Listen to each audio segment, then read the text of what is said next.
Alright, what's up everybody? Another quick video. About to show you guys how to make banana pudding. You need some vanilla jello, your wafers, some milk, a mixing bowl, and just whatever pan you're going to put your stuff in. Take out some of your wafers, put them in the bottom of your pan. Pour a little bit of milk in your mixing pan. Pour the milk before you pour the jello mix, otherwise it's going to clump.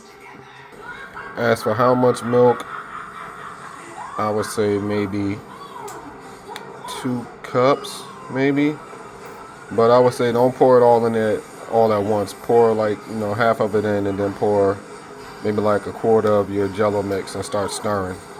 And then, keep adding jello mix and then add a little more milk as you see fit. Alright, so I poured maybe like a little less than half of the bag in. I started stirring. That's like 3/4 of the bag and a little more milk. As you can see, it's a little thicker now. Alright, that's all of the mix in there. Now I gotta just keep stirring for a while until it smooths out. I may add like a little tiny bit more milk as it thickens, just so that some of the clumps can break down. Alright, almost done. You're gonna have to stir this for quite some time. I would say maybe like 5 minutes. I added a tiny touch of water, maybe like 1/4 of a cup. Alright, so we almost there. A little bit more stirring. I might add like a little more water or milk just to kind of break down a few more of those clumps.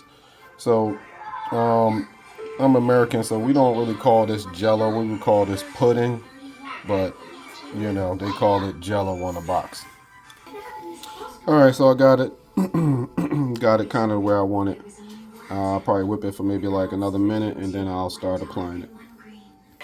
Alright, so some people put the pudding on the bottom first, but I like to put some cookies on the bottom first. So put some cookies on the bottom first. Alright, there you go. Then you want to cut up your banana. Alright, I cut up half a banana. Now I'm going to go ahead and put some more jello on top, or what we would call pudding. Alright, we got our first layer. Well, yeah, that's our first layer. Then we're going to put some more cookies on top of this. A little bit more pudding. Then we'll put some whipped cream and we'll be done. Alright, we're getting in a little more pudding, even though I'm kind of running out of pudding. But we'll make it do what it do the best we can. Actually, I'm going to put a little more bananas on it. Then we'll put the pudding and then we'll be back. Alright, we got our whipped cream on top. Alright, I took 3 more cookies, crushed them up, put them on top of the whipped cream, and that is it. I'm going to put some wrap around this, put this in the fridge, and then I'm going to dig in like an hour or so. So if you like this sort of content, hit that like, hit that subscribe. Let me know what you think of the recipe, if you tried it or not, in the comments, and I will see you guys next video. Peace.